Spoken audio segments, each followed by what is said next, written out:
My name's Dan Snow and I want to tell you about History Hit TV. It's like the Netflix for history. Hundreds of exclusive documentaries and interviews with the world's best historians. We've got an exclusive offer available to fans of Timeline. If you go to History Hit TV, you can either follow the information below this video or just Google History Hit TV and use the code TIMELINE. You get a special introductory offer. Go and check it out. In the meantime, enjoy this video.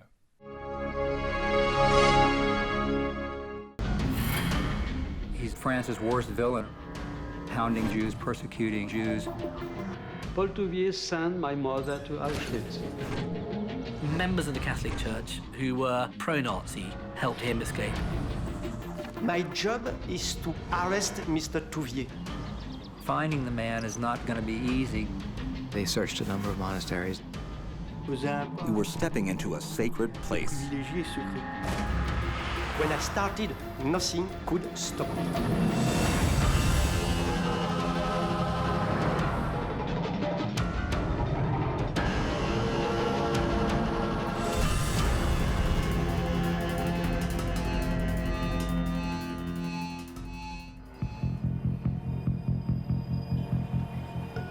World War II has been over for 43 years. Yet France's most notorious war criminal is still at large. A Nazi collaborator who murdered Jews and resistance fighters alike, Paul Touvier. Now, a high-ranking French detective has the job of hunting him down. It was in March 1988 when a magistrate of the Paris court gave me the Touvier case.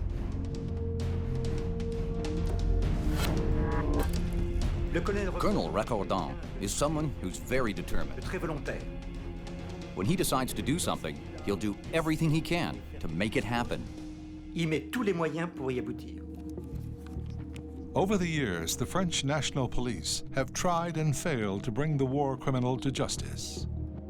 But Colonel Jean-Louis Recordon has a hard-won reputation as a tough and skilled investigator. His latest mission is top secret. For roughly 40 years, Touvier was hidden somewhere and nobody was able to arrest him. Combing through the Touvier case files, Recordon is transported back to one of the darkest periods in French history.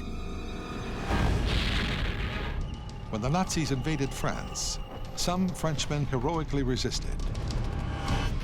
Others, like Paul Touvier, wholeheartedly collaborated. He worked with the Germans during the war.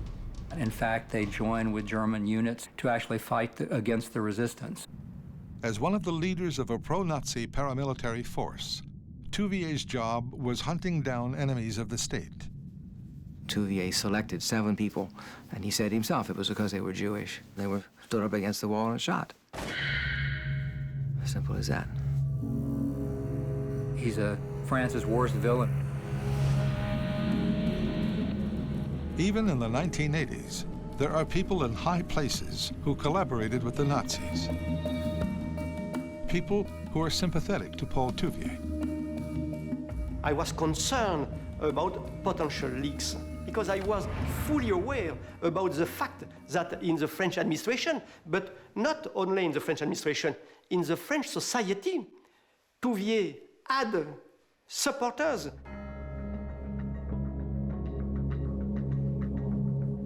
Lorsque vous avez un individu qui... When someone's been hiding for 40 years, the chances of finding him are next to nothing. Je dis quasi nul. I mentioned to the magistrate the fact that this case should be an impossible mission. But when I started, nothing could stop me. For this mission impossible, Colonel Recordon teams up with seasoned investigator Dominique Bélanger. When I received the Paul Touvier file, I knew it was very sensitive. Our division only dealt with very sensitive cases. It was a secret investigation. I was fully blind, I would say. I have no information about his current physical appearance, of course. The problem with searching for Paul Touvier was that we didn't even know if he was alive. Touvier faked his own death because at some point he had put a notice in the newspaper, Paul Touvier is dead. Paul Touvier est mort. But since there was no proof of his death, we continued with the investigation. I started to define the Touvier networks, his relatives, his supporters, and all people mentioning in the dossier.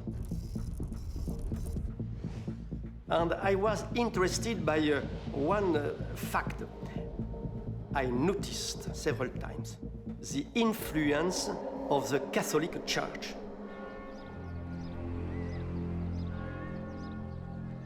It has long been rumored that Paul Touvier has been sheltered by elements within the French Catholic Church. He clearly had received some important support. If it's true, it wouldn't be the first time that sympathetic clergy have aided and abetted Nazi fugitives. I think members of the Catholic Church who were pro-Nazi helped people escape after the war. The church had this tradition of standing outside the secular authority and assisting those people in trouble without asking any questions. This part of the French story is always very controversial. It does seem very fishy that everybody who helped the Nazis happened to be connected to the Catholic Church. The hunt for war criminal Paul Touvier has exposed deep religious and political divisions in France that date back decades. When the Germans defeated France in 1940, they carved the nation in half. The Nazis occupied the north. In the south, they set up a puppet government based in the town of Vichy. The Vichy government created their own version of the Gestapo, the fearsome milice. The milice was created essentially as a paramilitary police force to fight the resistance. It's an expression in its ideology of the most extreme elements in Vichy. It's overtly anti-Semitic. And Touvier made a career in the milice, and he really took to it. And he did so well that he was promoted. He became the person in charge of intelligence gathering for the milice office. He was an absolute ideological fanatic. The Jews and the resistance, these were enemies of France, and they were to be eliminated. Well, after the war, there was a serious effort in France to purge French society of people who had collaborated with the Germans. Collaborators like Paul Touvier, who was desperate to avoid the hangman's noose. Touvier came from a devout Catholic family. He was a devout Catholic himself. And when he looked around for help, he thought perhaps the church could help him.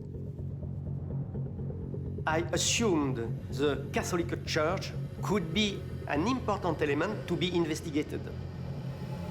Recordon discovers that Touvier's last known mailing address is the Lyon Archdiocese. We wanted to obtain the authorization to examine the archives of the Archbishop.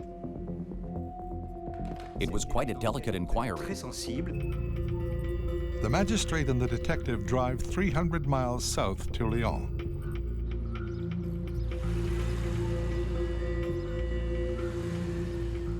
They decide the magistrate will meet with the Archbishop alone to gain his trust.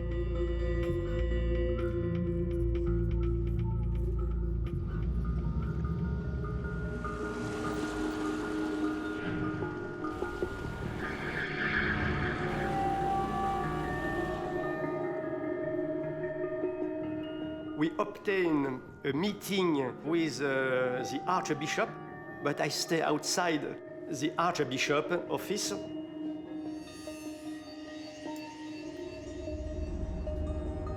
I was very anxious.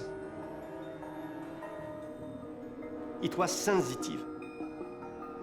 the Archbishop was very reluctant to authorize the police to investigate Catholic archives.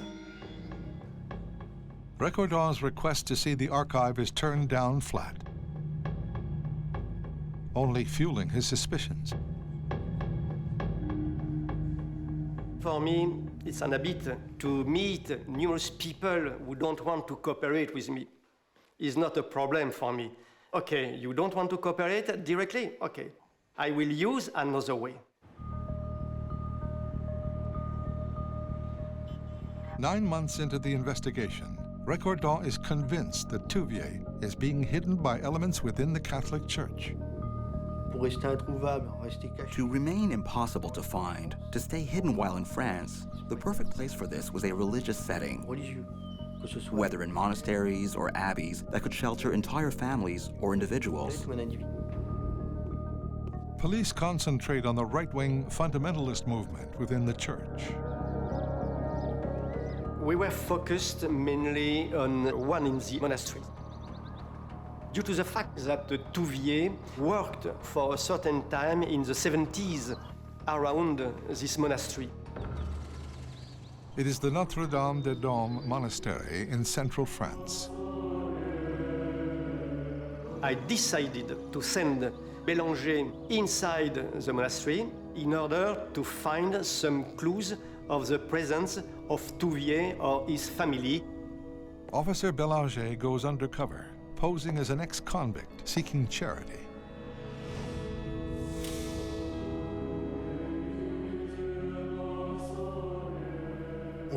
We were stepping into a privileged, secretive place. It's another world, cloistered and also protected.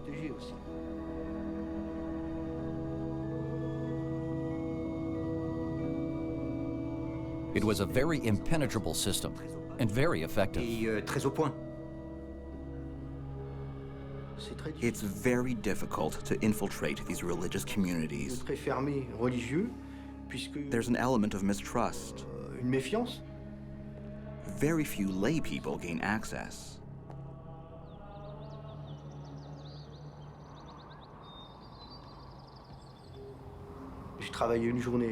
I worked there during the day and at night had the run of the abbey.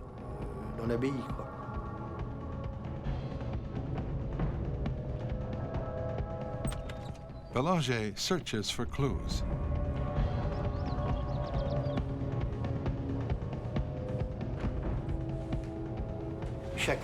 Every detail we gathered motivated us.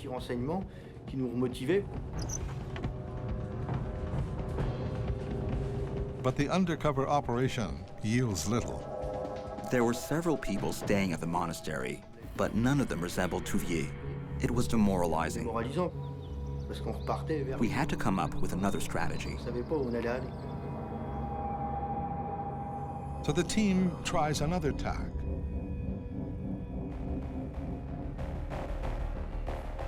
They tap the phones of a number of fundamentalist religious communities. We had created a network of phone taps in every place where Paul Touvier could have been called. Paul Touvier aurait pu être appelé, en fait. All wiretapping devices were remotely connected to the basement of my offices. When you do phone taps, you hear many different voices. But when you listen to the same people constantly, you start to recognize voices. You know how they speak, what they're talking about, and who's there. That's the technique of phone tapping. Dans le même temps, and then we got a lucky break. Chance pour nous. An article appeared in a national newspaper talking about Paul Touvier's relationship with elements of the church. By chance, an investigative reporter has also been delving into the war criminal's past. Like the police, the reporter concludes that Touvier is likely being helped by Catholic fundamentalists. The article gives investigators their first major break. As soon as the article was published, we started overhearing phone conversations. Certain people were worried about how the press had discovered this information. Right after the article came out, at one point, we heard a phrase we understood perfectly to be, "Our friend Paul is not going to be happy." Notre ami Paul ne va pas être content. For me, it was marvelous, very, very nice thing. And people were saying, we have to help our friend Paul. Paul is now under surveillance. We have to take care, and so on and so on. One call in particular offers a strong lead. On the phone is Jean-Pierre Lefebvre, the head of a renegade right-wing Catholic group called the Knights of Notre Dame. The Knights are part of the fundamentalist movement. At the other end of the line, Dom Lefond, abbot of a Benedictine monastery called Saint Paul de Wisque. It seems that the Wisque monastery and the home of Jean-Pierre Lefebvre could be two links of the chain. Detectives have evidence linking war criminal Paul Touvier to a monastery in northern France and a secretive far-right Catholic sect.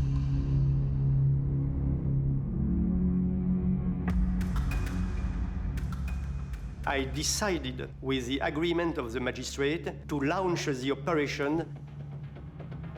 I sent two different teams, one in Wisque in order to make an investigation in the monastery, and the other team to the home of Jean-Pierre Lefebvre. The manhunt intensifies. Belanger arrives at the Wisque monastery, armed with a search warrant.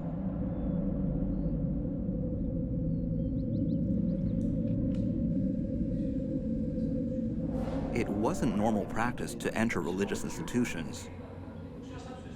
We questioned Dom Lafont. He wanted to phone his superiors and tell them what was happening. He thought that would scare us. Lafont was smiling, thinking we had no chance to find Touvier. We conducted a search. Dom Lafont didn't believe it. Police just didn't search a convent.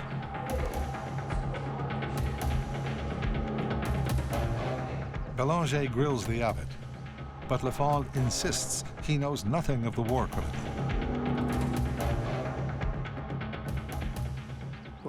We said we would stay with him. We detained him for 48 hours. He realized we weren't going anywhere.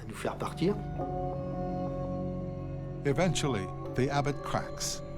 In a startling admission, he reveals he is part of a conspiracy to protect Paul Touvier. He puts us on to the Knights of Notre Dame. Now detectives pull in the leader of the Catholic sect, Jean-Pierre Lefebvre, for questioning. When Jean-Pierre Lefebvre was in the hand of an investigator for interrogation, he started to deny to know Touvier. But the team's already discovered that Lefebvre and Touvier share a dark past.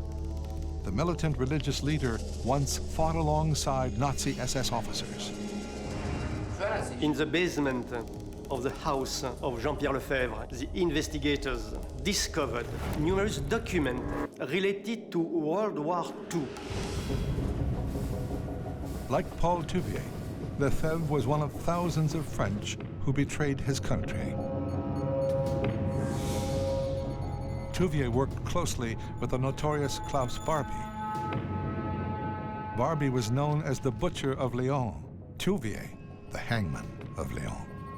Klaus Barbie was the head of the intelligence branch of the Gestapo office in Lyon, and Touvier was the head of the intelligence branch of the milice office in Lyon, and they were certainly in the same line of work.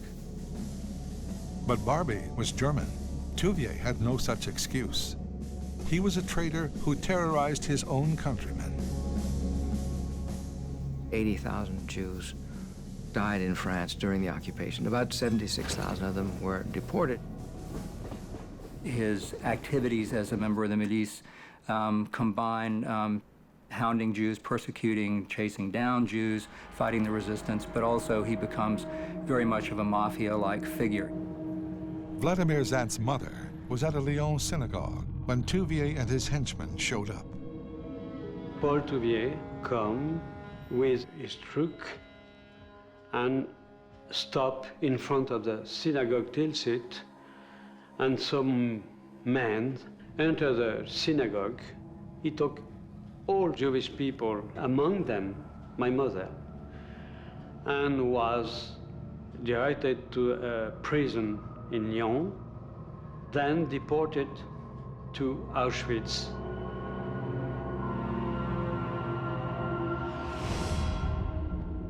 It is crimes like this that have led detectives to question the leader of the Knights of Notre Dame about Paul Touvier.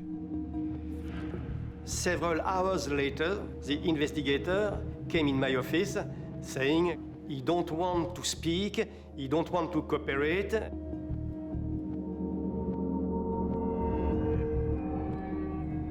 It's why I decided to join the interrogation. Recordon tries a ruse to get his witness to open up. I made a remark saying there is other hunters who are on the track of Paul Touvier, and these people are going to work for their own interest and are very ill-intentioned regarding Paul Touvier. When I said this, Lefebvre looked at me carefully. Wiesenthal, Klarsfeld, I shrugged the shoulders. It could be. He hopes Lefebvre will think it's safer to turn Touvier over to police than to risk Nazi hunters like the Klarsfelds or Simon Wiesenthal getting hold of him. And I said, if something wrong happened to Touvier and his family, you will be responsible. The ploy works. The former SS officer admits the Knights of Notre Dame have been funneling money to the war criminal. Lefebvre told me that each month he sent 3,000 French francs, roughly $600 US, to women located in Paris. Paul Touvier's flight from justice has been more than 40 years in the making. After the war, he was convicted in absentia of treason and war crimes. Touvier, it manages to stay in hiding and to survive until the 20-year statute of limitations runs out on the charges against him. What he wanted was to be able to inherit and to move back into his father's home. Move in with his wife and children, lead a normal life, if you will. While the charges against Touvier had expired, he was still banned from owning property in his hometown. He was keen to reclaim his property and his reputation. The only way he could get an inheritance when his dad died was to get a presidential pardon from President Pompidou. In the 1960s and 70s, Touvier still had friends high in the French government and clergy. After a long and vigorous campaign by a sympathetic bishop, in November 1971, he received his pardon. When President Pompidou pardoned him of his last remaining charges, it backfired. Protests erupted across France. Famous Nazi hunters Serge and Beata Klarsfeld spearheaded the demonstrations. The reaction of the world of the resistance was impressive, many protests. There was outrage that, first of all, that these crimes had essentially gone unpunished after all. Regardless of the legal questions, I mean, this man was a murderer, unquestionably a murderer. We protested immediately, and we invaded even the house of Touvier. Touvier was under siege. Desperate, he agreed to do a television interview in disguise to defend his war record. But what could I have done? What? Faced with the Germans, who were the masters of the country. But his victims weren't fooled. They filed lawsuits against Touvier.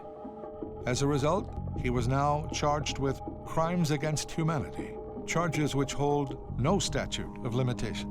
Touvier goes from being a man who looks like he's going to slide back into kind of a comfortable anonymity and live in his family home to a celebrity of the worst kind, and then he's forced to go into hiding again.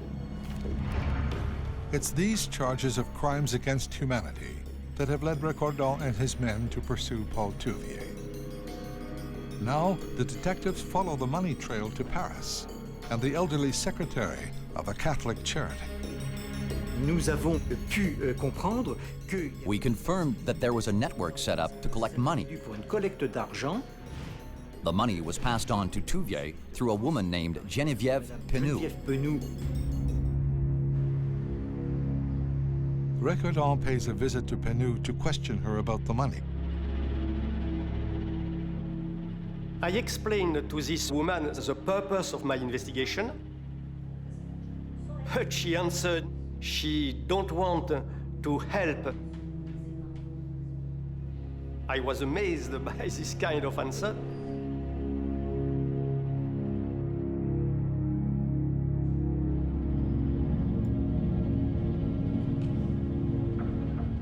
Finally, Recordon wears her down.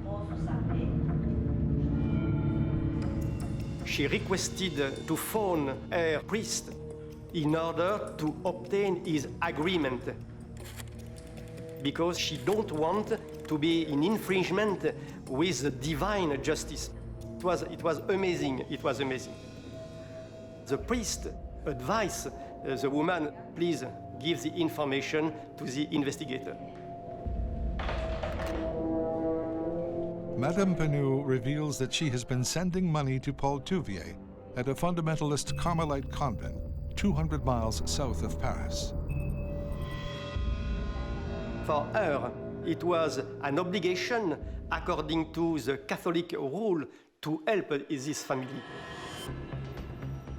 At this stage of the investigation, things started to accelerate very quickly.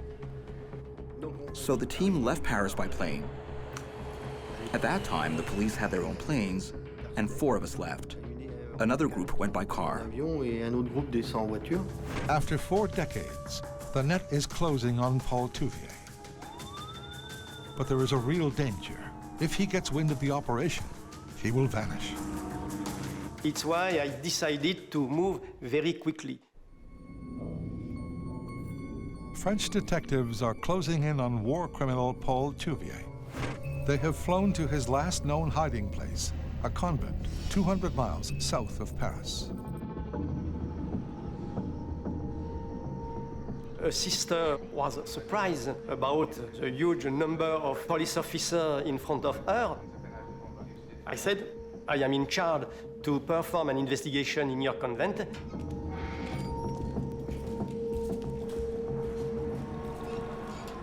Donc on rencontre la mère supérieure. We met the Mother Superior and the abbot. We told them why we were there. We had to conduct a search. Je suis chargé de la perquisition. The team questions the nuns, while Recordon confronts the abbot. And I started to interrogate this priest. Touvier, I don't know Touvier. Donc il y a une petite église. There was a small chapel, behind some buildings and garages. Dans le garage. I was at the entrance discussing with the priest when one of my investigators came to me saying, we have found some suitcases with the name of Paul Lacroix.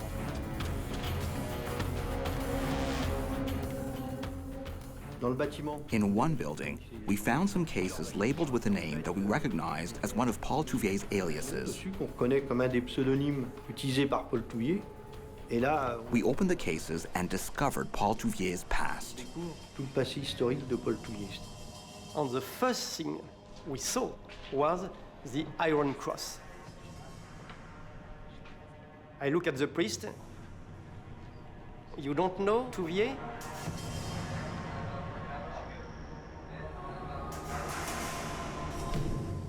My investigator looked at the document, Paul Touvier, and so on. And you don't know this guy? Investigators haven't found the war criminal, but they have found solid proof that the fundamentalists have been sheltering him. In one trunk, they discover writings by Nazi propagandist Philippe Henriot. It is a direct link to one of the worst wartime atrocities committed by Touvier.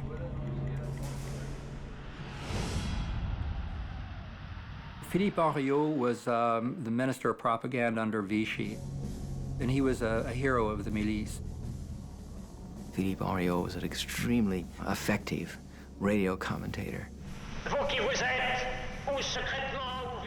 He was doing quite a lot of damage to the Allied cause. He was really getting somewhere with these radio broadcasts. The resistance assassinated him on the 28th of June. And throughout France, miliciens groups and other supporters of Vichy decided to exact vengeance. The account that finally emerges is that he rounded up a number of Jews, and then he took 7 of these and took them out early in the morning at the end of June 1944, lined them up against the cemetery wall and shot them, and left the bodies as examples for people to see. Paul Touvier must have been living there, but left very quickly. There were current photos of him with his children, his wife. This was our treasure. We had a photo.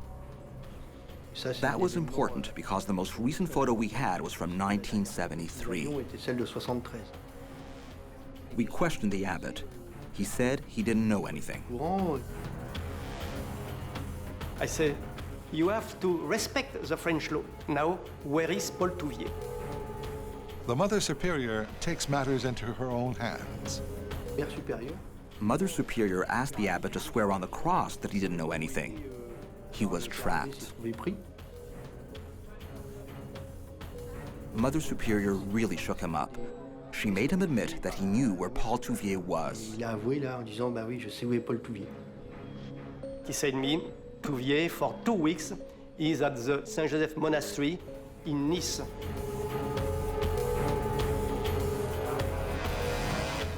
It's a critical point in the case.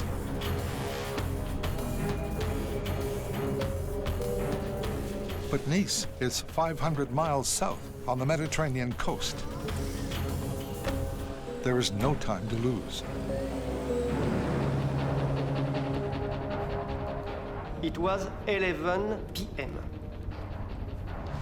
Due to the fact that my team was very tired and more tired than me, I decided to take the wheel and to drive myself until Nice. Nothing could stop my investigation. French detectives drive through the night. They're heading for a monastery in Nice. After more than a year, the hunt for war criminal Paul Touvier is entering the endgame. We had to move fast. We hadn't slept since Monday. We've been on the go with no rest. We drove at 150, 160. I took one photograph with me. And with this photograph, now I can put an image on a guy. Now Touvier, for me, was very well identified. Colonel Recordon calls ahead to authorities in Nice. He asks them to surround the monastery so that no one can arrive or leave. And I said it was a very important case. I cannot speak about it by phone, but I have in my pocket an arrest warrant.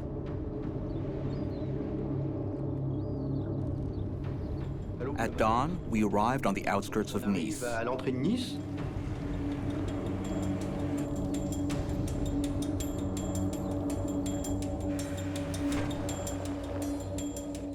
There were already 6 or 7 undercover police officers surrounding the monastery.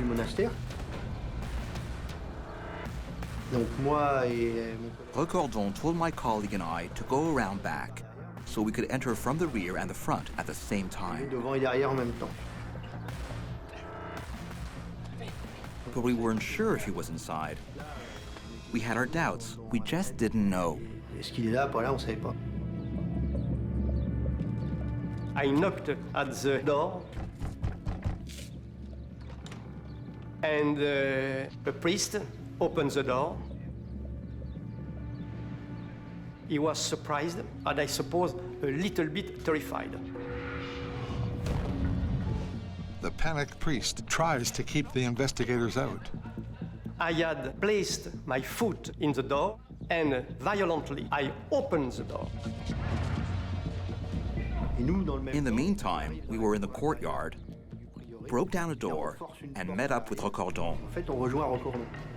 4 of us were inside, but there was only one central staircase. And my investigators rushed in the staircase. I grasped the sleeve of the priest, and together we climbed the staircase. At the top of the stairs, there were 2 corridors. Recordon went left with one colleague, and I went right with another.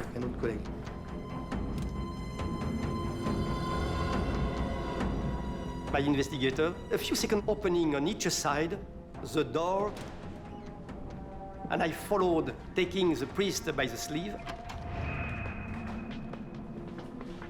And at this stage, my heart was bumping quickly. And near the end of the corridor, I noticed an investigator stand still in the frame of the door. And in the middle of the room, I saw Paul Touvier. After more than 4 decades on the run, Nazi collaborator Paul Touvier is cornered. When I saw this guy standing in the middle of the room, instantaneously, I recognized him as Paul Touvier. Paul Touvier had a distinctive look.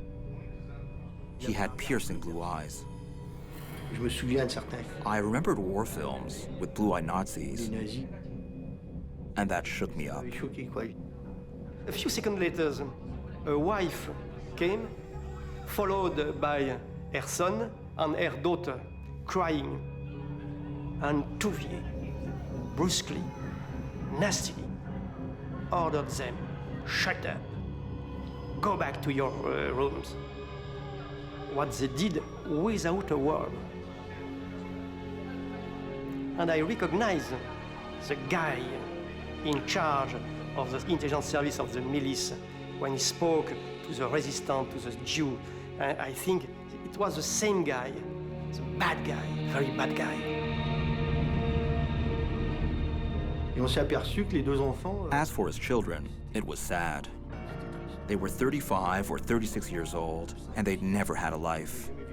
They had always lived in a monastery or abbey. Colonel Recordon called me to tell me that Paul Touvier had been arrested. This was a big moment for me, because all of the efforts we had put in together had concluded in a positive result. It was a clap of thunder. Fantastic.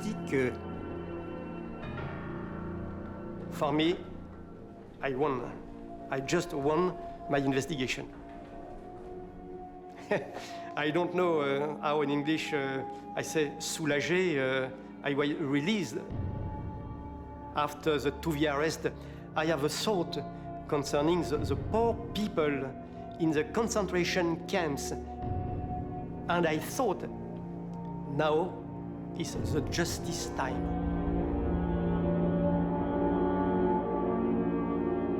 We had, after 40 years, finally arrested Paul Touvier.